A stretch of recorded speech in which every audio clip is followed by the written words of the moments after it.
إن الحمد لله نحمده ونستعينه ونستغفره ونعوذ بالله من شرور أنفسنا ومن سيئات أعمالنا من يهده الله فلا مضل له ومن يضلله فلا هادي له وأشهد أن لا إله إلا الله وحده لا شريك له وأشهد أن محمدا عبده ورسوله أما بعد فإن خير الحديث كتاب الله وخير الهدي هدي محمد صلى الله عليه وسلم وشر الأمور محدثاتها وكل محدثة بدعة وكل بدعة ضلالة وكل ضلالة في النار فأعوذ بالله السميع العليم من الشيطان الرجيم من همزه ونفخه ونفسه يا أيها الذين آمنوا اتقوا الله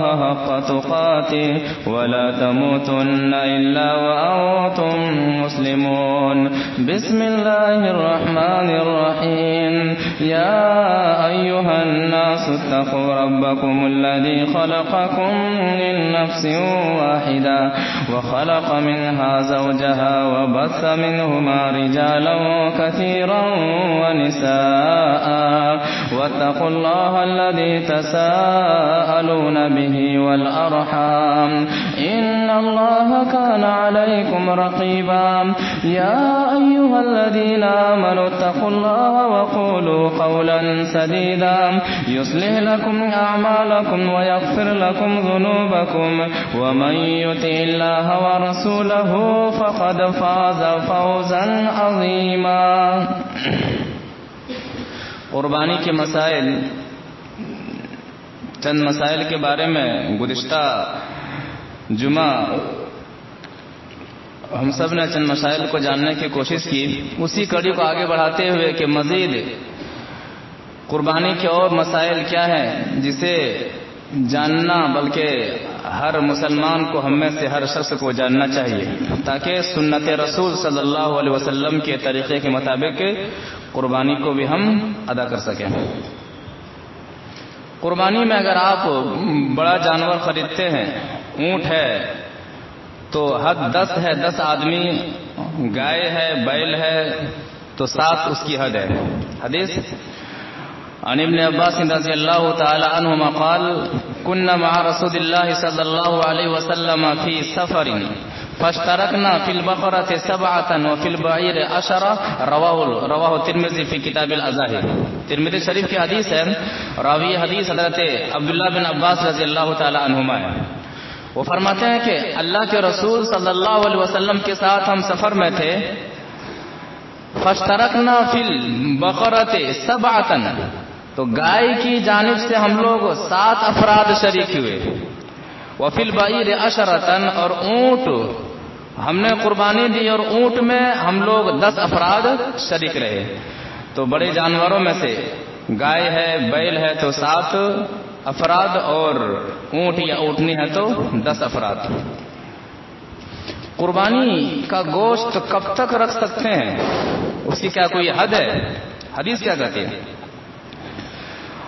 عن بریدہ بن سلیمان رضی اللہ تعالیٰ عنہ قال قال رسول اللہ صلی اللہ علیہ وسلم قال رسول اللہ عن بریدہ بن سلیمان رضی اللہ تعالیٰ عنہ قال قال رسول اللہ صلی اللہ علیہ وسلم لا يضحي احدكم من كان له ذبح وعليه لا يضحي احدكم فوق 3 ليتسع ذو الطول على من لا طول له.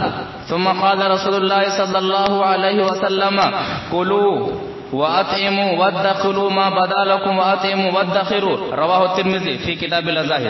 ترمذی شریف کی حدیث ہے. راوی حدیث ہے سلیمان بن بریدہ رضی اللہ تعالیٰ عنہ ہے.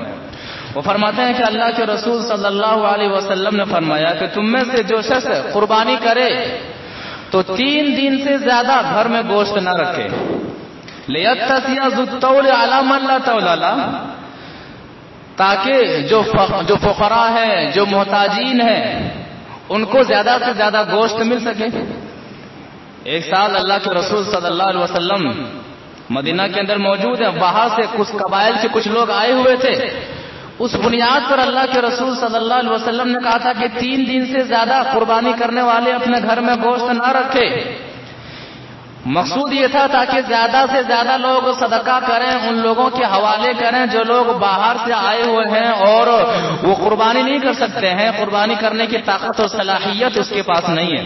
لیکن اس کے بعد سے اللہ کے رسول صلی اللہ علیہ وسلم نے بعد والے سال میں کیا فرمایا کہ کلوا ما بدا لکم وَأَطْعِمُوا وَادَّخِرُوا، جب تک تم چاہو گوشت کو رکھو، جمع کرو، کھاؤ اور کھلاؤ۔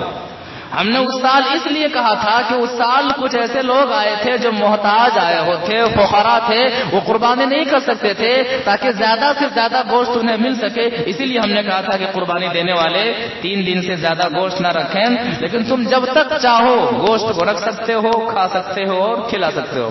ایک دوسری حدیث میں ہے کلوہ من ذی الحجہ الی ذی الحجہ، اس ذی الحجہ سے لے کر کے آنے والے ذی الحجہ تک بھی تم کھاؤ، یعنی سال بھر سے بھی زیادہ اگر آدمی قربانی کا گوشت رکھنا چاہے تو رکھ سکتا ہے، اس میں کوئی حرج نہیں ہے۔ گھر کے افراد میں سے جس کی جانب سے قربانی ہو رہی ہو، جس کی جانب سے قربانی ہو رہی ہو، انہیں خیال رکھنا چاہیے ان چیزوں کا۔ حدیث ان ام سلمہ تقول قال رسول اللہ صلی اللہ علیہ وسلم من کان له ذبح یذبحه فَإِذَا أَحَلَّ هِلَالُ ذِي الْحِجَّةِ فَلَا يَقْلَبَنَّ فَلَا يَأْخُذْ مِنْ شَعْرِهِ وَلَا مِنْ أَظْفَارِهِ شَيْئًا حَتَّى يُزَحِّيَ، رواہ ابو داؤد فی کتاب الضحایا۔ ابو داؤد شریف کی حدیث ہے، راویہ حدیث حضرت ام سلمہ رضی اللہ تعالی عنہا ہے۔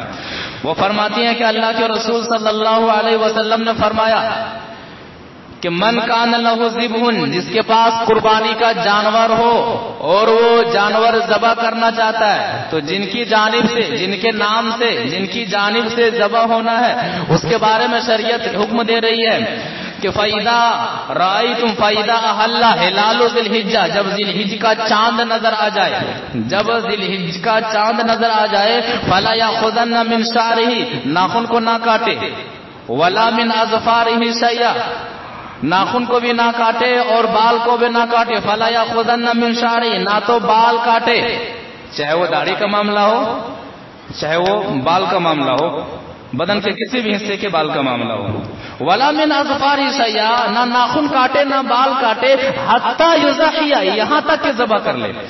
یعنی ذبح ہو جانے کے بعد ضروری نہیں ہے کہ ذبح کرتے ہی جا کر کے کاٹ ہی لیں، یعنی ذبح کرنے کے بعد کاٹ سکتے ہیں۔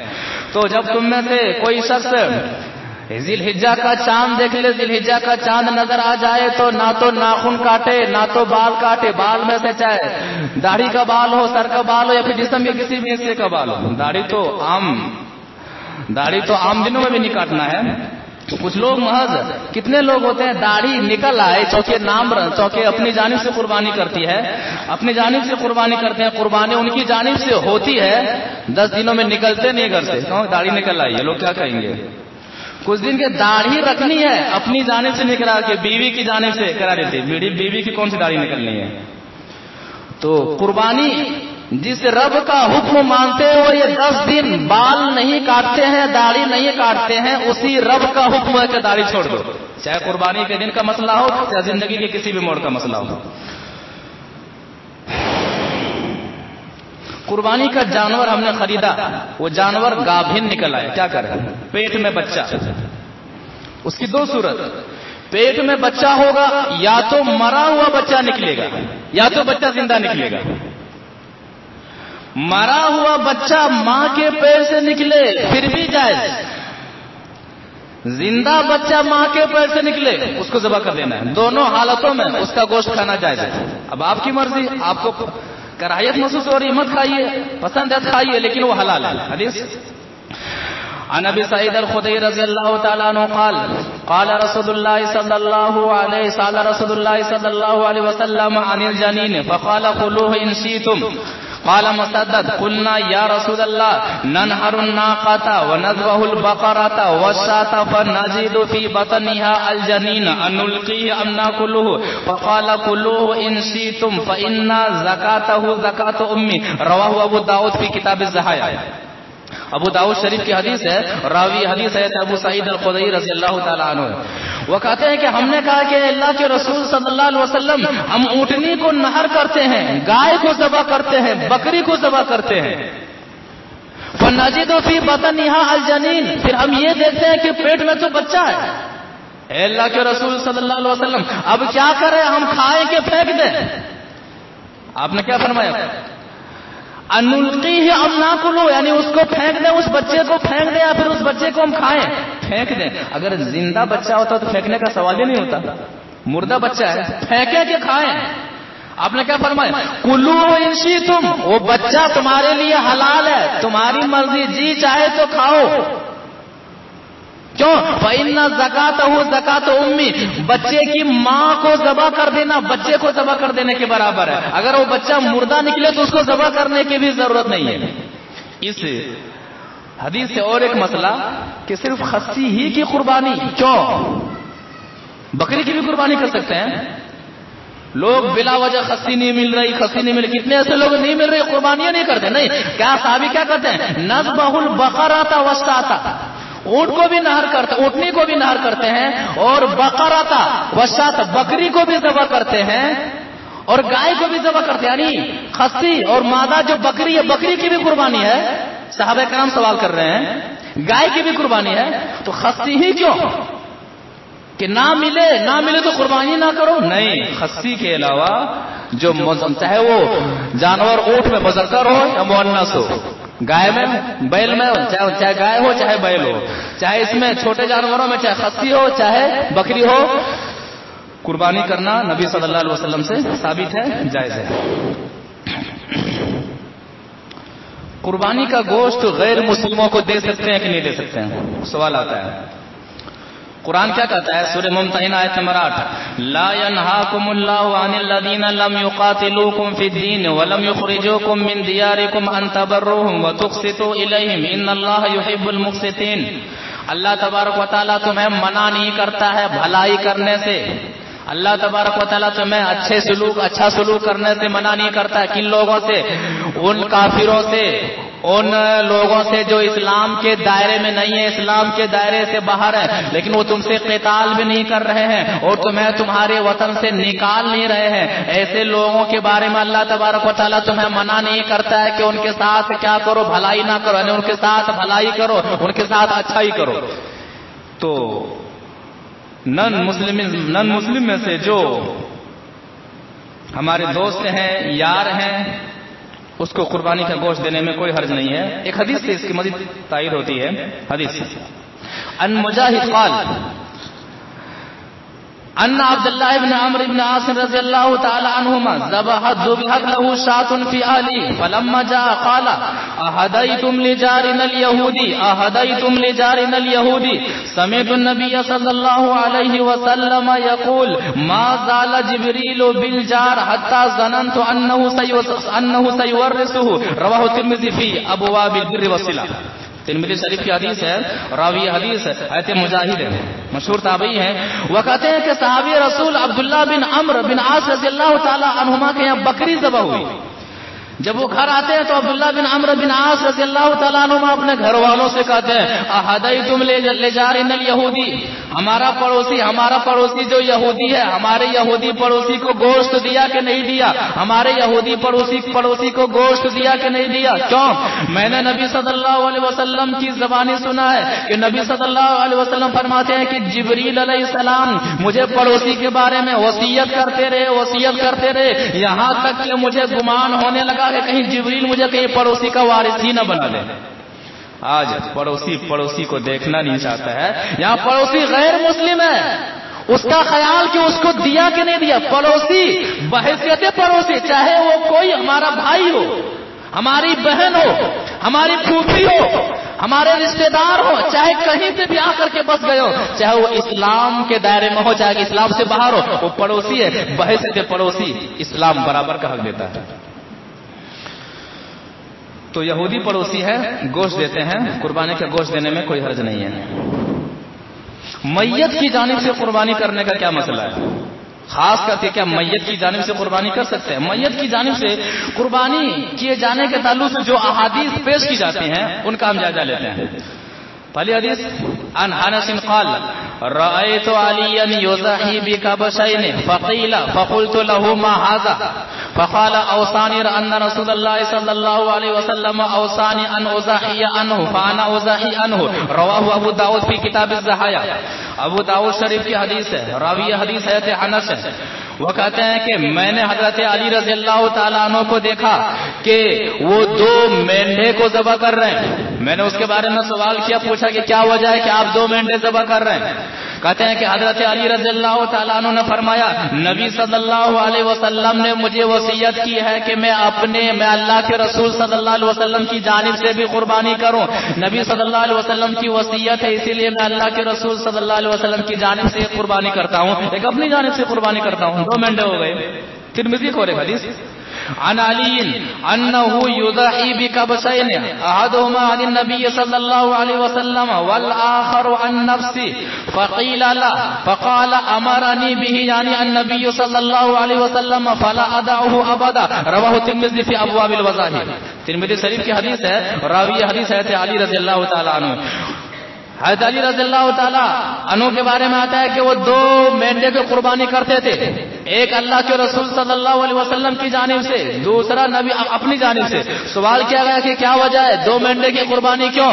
کہتے ہیں کہ نبی صلی اللہ علیہ وسلم نے مجھے حکم دیا ہے کہ میں آپ کی جانب سے قربانی کروں اور میں کرتا رہوں گا، کبھی بھی نہیں چھوڑوں گا، جب تک میں زندہ رہوں گا نبی صلی اللہ علیہ وسلم کی جانب سے قربانی کروں گا.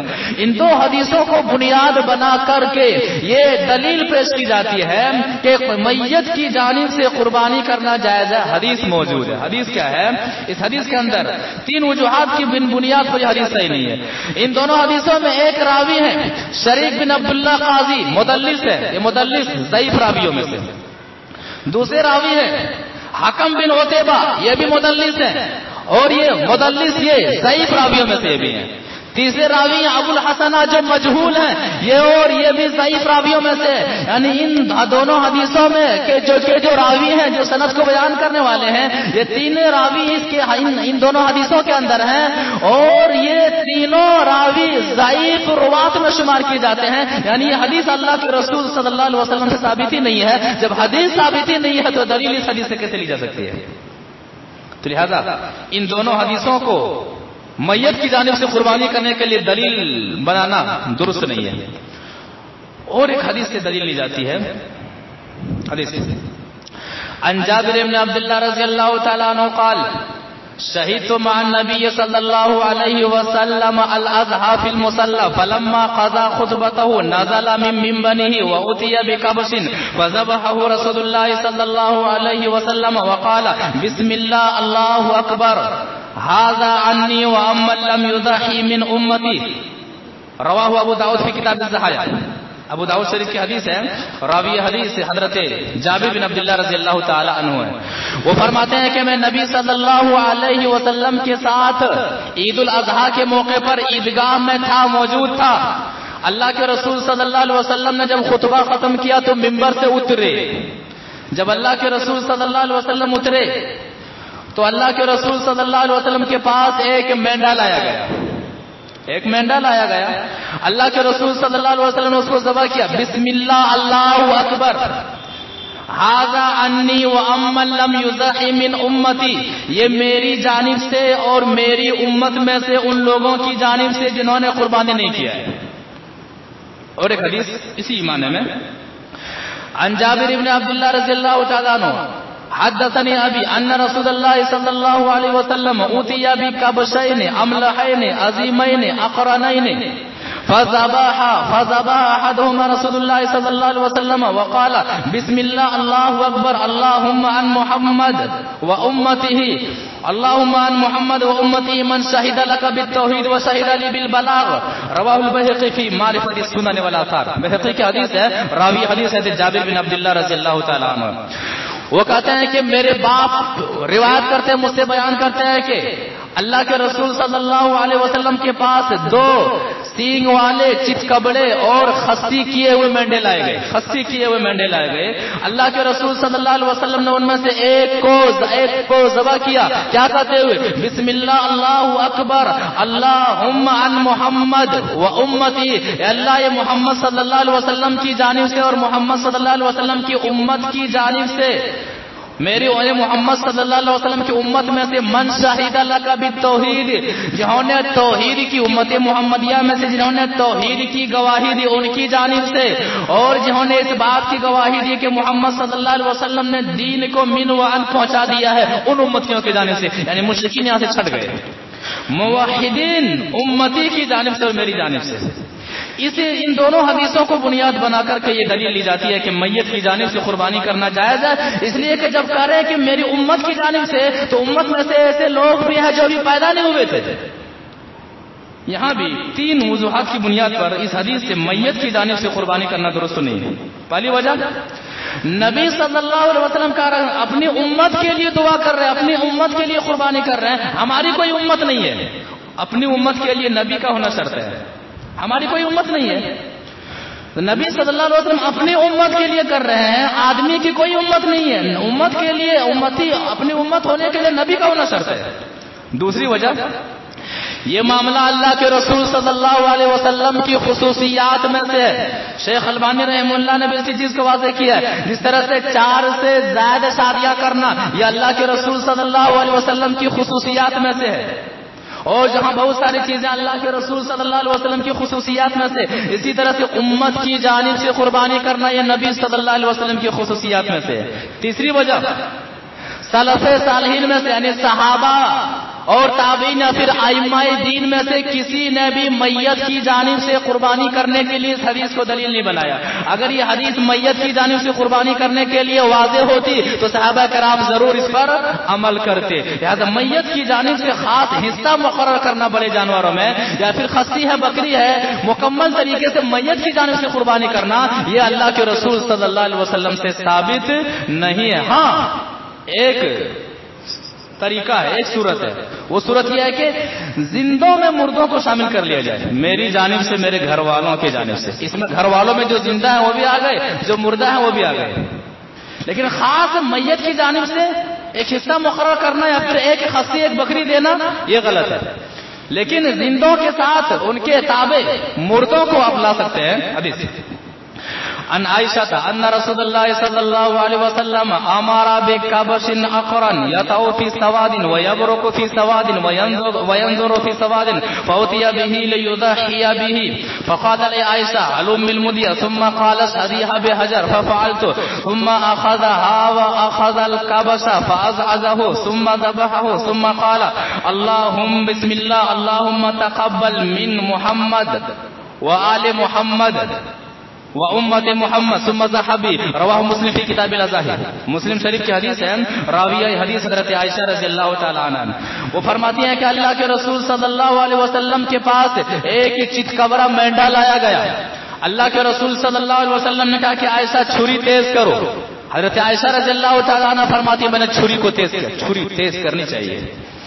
کہتے ہیں اس کے بعد سے اللہ کے رسول صلی اللہ علیہ وسلم نے چھری کو ہاتھ میں لیا، جانور کو لیٹا دیا، لیٹا دیا. اس کے بعد کیا دعا پڑھتے ہیں؟ بسم اللہ اللہم تقبل من محمد و امت محمد، اللہم تقبل من محمد و آل محمد و من امت محمد. اے اللہ یہ محمد صلی اللہ علیہ وسلم کی جانب سے قبول فرما، محمد صلی اللہ علیہ وسلم کے گھر والوں کی جانب سے قبول فرما، اور محمد صلی اللہ علیہ وسلم کی امت کی جانب سے قبول فرما. تو گھر والوں کی جانب سے یہ ثابت ہے، گھر والوں میں زندے بھی آ گئے، مردے بھی آ گئے. اگر خاص کر میت کی جانب سے الگ سے قربانی کرنا جائز ہوتا، نبی صلی اللہ علیہ وسلم بھلائی کے کاموں میں سب سے زیادہ حریص تھے، سب سے زیادہ آگے تھے. اگر ایسا معاملہ تھا اپنی چہیتی بیوی حضرت خدیجہ رضی اللہ تعالیٰ عنہ کی جانب سے ضرور قربانی کرتے. اتنی محبت کرتے تھے کہ جب تک وہ زندہ رہی نبی صلی اللہ علیہ وسلم نے دوسری شادی تک بھی نہیں کی. ان کی وفات کے بعد نبی صلی اللہ علیہ وسلم کی مزید شادیاں ہوئی. اس قدر نبی صلی اللہ علیہ وسلم حضرت خدیجہ رضی اللہ تعالیٰ عنہ سے محبت کیا کرتے تھے کہ وفات کے بعد خدیجہ رضی اللہ تعالیٰ عنہ کی سہیلیوں کے یہاں ساغر وغیرہ بھیج دیا کرتے تھے کہ وہ خدیجہ رضی اللہ تعالیٰ عنہ کی سہیلیاں ہیں، ان کا خیال رکھا کرو. اگر یہ خاص الگ سے میت کی جانب سے قربانی کرنا جائز ہوتا نبی صلی اللہ علیہ وسلم ضرور ایسا کرتے. لہذا میت کی جانب سے الگ سے حصہ مقرر کرنا یا پھر چھوٹے جانور کو ان کی جانب سے قربان کرنا یہ طریقہ رسول صلی اللہ علیہ وسلم سے ثابت نہیں ہے. قربانی کا جانور لیتے وقت صحیح تھا، بعد میں عیب دار ہو گیا، بعد میں لنگڑا ہو گیا، بعد میں وہ جانور کانا ہو گیا، کیا کرے؟ حدیث عن ابن الزبیر رضی اللہ تعالی عنہ انه اتي في هداياه بناقه اورا فقال ان اشتريتموها ان اصابها بعد ما اشتريتموها فامزوها وان اصابها قبل ان تشتروها فابدلوها. رواه البيهقي في السنن. بيهقي کی حدیث ہے، راوی حدیث ہے عبداللہ بن زبیر رضی اللہ تعالیٰ عنہ. وہ کہتے ہیں کہ اونٹنی لائی جاتی ہے، کانی اونٹنی جن کی ایک آنکھ کے اندر نقص. کہتے ہیں کانی اونٹنی لائی جاتی ہے، کیا فرماتے ہیں آپ کہ ان اصابها بعد ما اشتريتموها، اگر یہ عیب قربانی کا جانور خریدنے کے بعد پیدا ہوا ہے فامزوها، قربانی کر دو.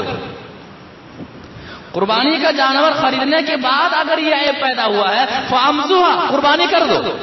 وَإِنْ أَصَابَهَا قَبْلَ أَنْ تَشْتَرُوهَا، جانور خریدنے سے پہلے اس کی جانور کے اندر یہ عیب تھا فَأَبْدِلُوهَا، قربانی مت کرو، بدل دینا ہے.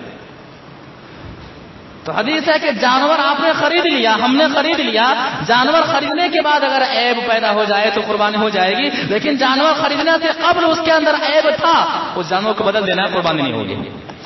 جانور خریدا، یا تو قربانی کا جانور غائب ہو گیا یا تو قربانی کے جانور مر گیا، کریں تو کیا کریں؟ حدیث النافع عن ابن عمر انه قال من اهدى بدنة ثم ظلت او ماتت فانها ان كانت نذرا ابدلها وان كانت تطوعا فان شاء ابدلها وان شاء تركها. رواه مالک فی الموطا. امام مالک رحمہ اللہ موطا کے اندر اس حدیث کو نقل کرتے ہیں، راوی حدیث سے نافع ہیں. وہ کہتے ہیں کہ عبداللہ بن عمر رضی اللہ تعالیٰ عنہ فرماتے ہیں کہ جو قربانی کا ہدی لے جائے قربانی کرنے سے پالے ذلت، اگر وہ غائب ہو جائے، او ماتت، یا مر جائے، گر جائے کہیں سے، مر جائے کسی بھی وجہ سے قربانی کا جانور مر جائے یا پھر غائب ہو جائے تو کیا کرے؟ فرماتے ہیں کہ فَإِنَّهَا إِنْ كَانَتْ نَذَرًا، نظر مانی تھی کہ ہم جانور کو قربان کریں گے، مان لینے کے بعد وہ نظر واجب ہو جاتی ہے. اگر وہ نظر والا جانور تھا، نظر کو پورا کرنے والا جانور تھا، تو آپ کو دوسرا جانور دینا ہی پڑے گا. وَإِنْ كَانَ تَطَوًّعًا، قربانی کا جانور تھا یا پھر کسی اور جانور تھا جس کا معاملہ نظر کا نہیں تھا، فَإِنْ شاء تَرَكَ فَإِنْ شاء أَبْدَلَهَا وَإِنْ شاء تَرَكَ، چاہے تو دوسرا جانور خرید کر کے قربانی کر سکتا ہے، چاہے تو نہ خریدے، قربانی کا ثواب اسے مل جائے گا انشاءاللہ. اگر قربانی کا جانور غائب ہو جائے، قربانی کا جانور اگر مر جائے کسی وجہ سے، تو اب اس کے اللہ نے اگر صلاحیت دی ہے، توفیق دی ہے، پھر بھی اس کو اختیار ہے. ایسا نہیں ہے کہ مال ہے تو خریدنا ہی ہے، اختیار ہے، چاہے تو خریدے، چاہے تو چھوڑ دے، چاہے تو نہ خریدے، اللہ تبارک و تعالیٰ اسے قربانی کا ثواب دے گا انشاءاللہ. عرفہ کے دن کی کیا فضیلت ہے؟ عرفہ کے دن کی فضیلت. حدیث عن عمرو بن شعيب عن ابي عن جدي ان النبي صلى الله عليه وسلم قال خير الدعاء يوم عرفه وخير انا ما قلت انا والنبيون من قبلي لا اله الا الله وحده لا شريك له له الملك وله الحمد وهو على كل شيء قدير. رواه الترمذي في ابواب الصيام. ترمذی شریف کی حدیث ہے، راوی حدیث ہے عمرو بن شعیب نبی جد نہیں ہے. وہ کہتے ہیں کہ اللہ کے رسول صلی اللہ علیہ وسلم نے فرمایا خیر الدعاء یوم عرفہ، دعاؤں میں سب سے بہتر دعا عرفہ کے دن کی دعا ہے. خوب دعا کرنی چاہیے. دعاؤں میں سب سے بہتر دعا عرفہ کے دن کی دعا ہے. اور اذکار میں دعاؤں میں سے سب سے بہتر ذکر جو میں نے کہا ہے اور مجھ سے پہلے تمام نبیوں نے کہا ہے وہ کیا ہے؟ اذکار میں سے سب سے بہترین ذکر لا الہ الا اللہ وحدہ لا شریک لہ لہ الملک ولہ الحمد وہو علی کل شیء قدیر. تو عرفہ کے دن کی فضیلت کہ دعاؤں اور اعمال کے ساتھ ساتھ بکثرت آدمی کو دعا کرتے رہنا چاہیے. عشرہ ذی الحجہ، یہ جو 10 دن ہے اس کی فضیلت کیا ہے؟ عرفہ ذی الحجہ کی جو 9 تاریخ ہے اس کو عرفہ کے دن کا یاد رکھیے گا. اس میں اختلاف کیا جاتا ہے. وقوف عرفہ اور یوم عرفہ میں فرق ہے. وقوف عرفات اس دن کو بولتے ہیں جس دن حاجی میدان عرفات میں ٹھہرتے ہیں، اور یوم عرفہ جو ہے اس کو ذی الحجہ کی 9 تاریخ کو کہتے ہیں. اور روزہ رکھنے کا جو معاملہ ہے اس میں جو لفظ ہے وہ وقوف عرفہ نہیں ہے، یوم عرفہ ہے. یوم عرفہ، عرفہ کے دن. وقوف عرفات لوگ کہتے ہیں جس دن حاجی اور میدان عرفات میں ٹھہرتے ہیں اسی دن روزہ رکھنا ہے. غلط ہے. سارا معاملہ چاند کے اوپر ہے، اسی دن روزہ رکھنا غلط ہے. اگر ایسا کریں گے تو کئی ایسی جگہیں ہیں جہاں پر سعودی سے بھی ایک دن پہلے عید ہوتی ہے. مثال کے طور پر لیبیا ہے، مراکش ہے، سعودی سے پہلے ایک دن ہوتی ہے. سعودی سے ایک دن پہلے وہاں پر لوگ عید مناتے ہیں. وہ لوگ کیا کریں گے عرفہ کے دن؟ حاجی جس دن میدان عرفات میں رہے گا وہاں کیا کریں گے؟ ان کا تو عید کا دن ہے اور عید کے دن روزہ رکھنا حرام ہے. کئی ایسے ممالک ہیں جن میں سے دن اور رات کا فرق ہے. مثال کے طور پر ایک ملک ہے کیلیفورنیا سے سعودی عرب 10 گھنٹہ آگے، یعنی جب سعودی عرب میں رات ہوتی ہے وہاں دن ہوتا ہے، جب وہاں دن ہوتا ہے یہاں رات ہوتی ہے. روزہ کیسے رکھیں گے؟ سعودی عرب سے نیوزی لینڈ 9 گھنٹہ آگے، جب وہاں دن ہوتی ہے یہاں رات، جب وہاں دن ہوتا ہے یہاں رات ہوتی ہے، یہاں جب رات ہوتی ہے وہاں دن ہوتا ہے. یہ لوگ روزہ کیسے رکھیں گے؟ لہذا یوم عرفہ جو 9 تاریخ مقصود ہے، حاجی جب میدان عرفات میں ٹھہرے وہ مقصود نہیں ہے. بعض لوگ کہتے ہیں دونوں رکھ لینا چاہیے، یہاں کا بھی ہو جائے وہاں کا بھی ہو جائے، یعنی 8 کو بھی رکھ لیں 9 کو بھی رکھ لیں تو سعودی کے حساب سے بھی ہو جائے گا، یہاں کے انڈیا کے حساب سے بھی ہو جائے گا. یہ بھی غلط ہے. کیوں؟ عرفہ کا ایک روزہ ہے، 2 کیوں رکھیں؟ 2 رکھنے کا مطلب ہے کہ روزہ رکھنے والا شک کر رہا ہے، روزہ رکھنے والا شک کر رہا ہے، اور شک کے دن روزہ رکھنا حرام ہے، منع ہے. لہذا عرفہ، یوم عرفہ ذی الحجہ کی 9 تاریخ. حدیث فضیلت کیا ہے؟ عن ابي قتادة رضي الله تعالى عنه ان رسول الله صلى الله عليه وسلم قال صيام يوم عرفة اني احتسب على الله ان يكفر السنة التي قبله والتي بعده. رواه الترمذي في كتاب الصيام. ترمذی شریف کی حدیث ہے، راوی حدیث ہے ابو قتادہ رضی اللہ تعالیٰ عنہ. وہ فرماتے ہیں کہ اللہ کے رسول صلی اللہ علیہ وسلم نے فرمایا عرفہ کے دن کے روزے کی فضیلت کیا ہے کہ اللہ تبارک و تعالیٰ 2 سال کے گناہوں کو معاف فرما دیتا ہے. ذی الحجہ کی 9 تاریخ کو روزہ رکھنے سے 2 سال کے گناہ معاف ہو جاتے ہیں، 1 سال جو گزر گیا اور 1 سال جو آنے والا. 1 ذی الحجہ سے لے کر 9 ذی الحجہ تک بھی روزہ رکھنا نبی صلی اللہ علیہ وسلم سے ثابت ہے. عرفہ کے دن 9 ذی الحجہ کی فضیلت ہے، لیکن 1 ذی الحجہ سے 9 ذی الحجہ تک روزہ رکھنا ثابت ہے. حدیث عن بعض ازواج النبی صلی اللہ علیہ وسلم ان رسول اللہ صلی اللہ علیہ وسلم کان یصوم 9 من ذی الحجہ ویوم عاشوراء و3 ایام من کل شہر اول اثنین من الشہر وخمسین. رواہ النسائی فی کتاب الصیام. نسائی شریف کی حدیث ہے، راوی حدیث اللہ کے رسول صلی اللہ علیہ وسلم کی بیویوں میں سے ایک بیوی ہیں. وہ کہتے ہیں کہ اللہ کے رسول صلی اللہ علیہ وسلم ذی الحجہ کے 9 دنوں کا 1 سے لے کر کے 9 تاریخ تک کا روزہ رکھا کرتے تھے، اور عاشورہ کے دن کا روزہ رکھا کرتے تھے، اور مہینے میں 3 دنوں کا روزہ رکھتے تھے. یعنی جب عربی تاریخ شروع ہو جاتی تو عربی تاریخ شروع ہونے کے بعد جو پہلا سوموار ہوتا اس کا روزہ رکھا کرتے تھے، اس کے بعد لگاتار جمعرات اور جمعرات کا روزہ رکھا کرتے تھے. وہ جو 3 دن ایام 20 ہیں، 13، 14، 15 وہ الگ ہیں. یہ دوسرا کہ عربی تاریخ کا جب مہینہ شروع ہو تو مہینے کا پہلا سوموار، اس کے بعد جمعرات، اس کے بعد جمعرات. یہ مراد ہے اس حدیث کے اندر کہ مہینے کا مہینے میں 3 دن اللہ کے رسول صلی اللہ علیہ وسلم روزہ رکھا کرتے تھے، عاشورہ کے دن کا روزہ رکھا کرتے تھے، اور ذی الحجہ کے ابتدائی 9 دنوں تک اللہ کے رسول صلی اللہ علیہ وسلم روزہ رکھا کرتے تھے. اہتمام ہمیں کرنا چاہیے. 10 دنوں کی فضیلت کیا ہے؟ 10 دنوں کی فضیلت کیا ہے؟ حدیث عن ابن عباس رضی اللہ تعالی عنہما قال قال رسول اللہ صلی اللہ علیہ وسلم ما من ایام العمل الصالح فیہن احب الی اللہ من هذه الايام العشر. قالوا یا رسول اللہ ولا الجهاد في سبيل الله قال ولا الجهاد في سبيل الله الا رجل خرج بنفسه وماله فلم يرجع بذلك من شيء. رواه الترمذی فی کتاب الصیام. ترمذی شریف کی حدیث ہے، راوی حدیث حضرت عبداللہ بن عباس رضی اللہ تعالی عنہما ہے. وہ فرماتے ہیں کہ اللہ کے رسول صلی اللہ علیہ وسلم نے فرمایا کہ ذی الحجہ کے جو ابتدائی 10 دنوں میں جو ذی الحجہ کے 10 دن ہیں، ان 10 دنوں میں عمل کرنا، ذی الحجہ کے ابتدائی 10 دنوں میں عمل کرنا اتنا زیادہ اللہ تبارک و تعالیٰ کو محبوب ہے، اتنا زیادہ اللہ تبارک و تعالیٰ کو پسندیدہ ہے ان 10 دنوں والا عمل کہ بقیہ کسی اور مہینے میں اتنا پسندیدہ نہیں ہے۔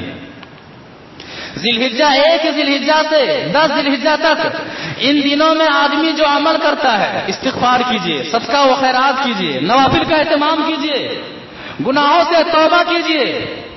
ان 10 دنوں میں کیا جانے والا عمل اللہ تبارک و تعالیٰ کے نزدیک جتنا محبوب ہے اتنا کسی اور دنوں میں کیا جانے والا عمل محبوب نہیں۔ اسی لیے کیا کہ رمضان کی جو آخری 10 راتیں ہوتی ہے، رمضان کے آخری 10 راتوں کی فضیلت، ان راتوں میں کیے جانے والے عمل بہت زیادہ محبوب ہے، اور رمضان کے آخری جو 10 دن ہے اس 10 دنوں میں کیے جانے والے عمل سے زیادہ محبوب عشرہ ذی الحجہ کے 10 دنوں میں جو عمل کرتے ہیں یہ زیادہ محبوب ہے۔ صحابی سوال کرتے ہیں اللہ کے رسول صلی اللہ علیہ وسلم وَلَا جِهَادُ فِي سَبِيلِ اللَّهِ، اللہ کے راستے میں جہاد کرنا بھی نہیں، کہتے ہیں اللہ کے راستے میں جہاد کرنے والا بھی اس عمل اور اس مقام تک نہیں پہنچ سکتا ہے جو ان 10 دنوں میں عمل کر کے آدمی اس مقام تک پہنچ سکتا ہے۔ اللہ اکبر۔ اللہ کے راستے میں جہاد کرنے والا بھی جہاد کر کے ثواب کے اعتبار سے وہ مقام حاصل نہیں کر سکتا ہے جو مقام 1 ذی الحجہ سے لے کر 10 ذی الحجہ کے درمیان عمل کرنے والا مقام حاصل کر لیتا ہے۔ کہتے ہیں ہاں وہ مجاہد خرجہ بنفسہ و مالی، اپنی جان لے کر کے گھر سے نکلتا ہے، اپنا مال لے کر کے گھر سے نکلتا ہے، اور میدان جہاد سے زندہ لوٹ کر کے بھی نہیں آتا ہے، اور مال بھی میدان جہاد سے واپس نہیں آتا ہے، ایسا شخص ان 10 دنوں میں عمل کرنے والے سے بڑھ کر ہے عمل کے اعتبار سے۔ کتنی زیادہ فضیلت ہے، لہذا صرف قربانی ہی پر ہمارا ذہن نہ جائے، گوشت خوری پر ہی ہمارا ذہن نہ جائے۔ قربانی کرنے سے پہلے پر یہ جو 10 دن ہیں بڑی فضیلت والے دن ہیں، بہت ہی اہمیت رکھنے والے ایام ہیں، ان دنوں کا ہمیں کثرت سے اہتمام کرنا چاہیے، ان دنوں کا ہمیں شدت سے احترام کرنا چاہیے، اہتمام کرنا چاہیے، اور زیادہ سے زیادہ رب کو راضی کرنے والے اعمال کرنے چاہیے۔ دعا کہ اللہ تبارک و تعالی ہمیں آنے والا جو مہینہ ہے، چاہے چاند کا معاملہ چاہے وہ سنیچر کو نظر آئے یا پھر اتوار کو نظر آئے، یہ چاند کے اوپر موقوف ہے، پروردگار یہ جو آنے والا مہینہ ہے، ان آنے والا جو ذی الحجہ کا مہینہ ہے، ذی الحجہ کی ابتدائی 10 دنوں کا ہمیں کثرت سے قرآن و حدیث کے مطابق اہتمام کرنے کی توفیق عطا فرما، اور اس کے بعد سے ذی الحجہ کی 10ویں تاریخ کو للہ فی اللہ تیرے راستے میں جانور کو قربان کرنے کی توفیق عطا فرما۔ پروردگار آنے والے مہینوں میں جو بھی نیکیاں ہم کریں ہماری نیکیوں کو قبول فرما اور جنت میں جانے کا ذریعہ بنا دے۔ پروردگار ہم میں سے جو پریشان حال ہے اس کی پریشانی کو دور فرما، جو بیمار ہیں پروردگار انہیں شفائے کاملہ عاجلہ عطا فرما۔ شیخ محلہ کے ایک فیضان نام کے ایک اپنے موحد بھائی ہیں، اس کی والدہ کی طبیعت ناساز ہے، دعا کی درخواست کی گئی اللہ انہیں شفائے کاملہ عاجلہ عطا فرمائے۔ اسی طرح سے پروردگار ہم میں سے جو مقروض ہے تو اس کا قرض ادا کر دے۔ پروردگار جو لوگ مسجد کی تعمیر میں بڑھ چڑھ کر کے حصہ لیے ہوئے ہیں اور لے رہے ہیں پروردگار ان کے پیسوں کو تو قبول فرما اور جنت میں جانے کا ذریعہ بنا دے۔ جو لوگ درس قرآن میں ہر اتوار کو صبح 8 بجے شرکت فرماتے ہیں ان کے آنے کو قبول فرما، آمین یا رب العالمین۔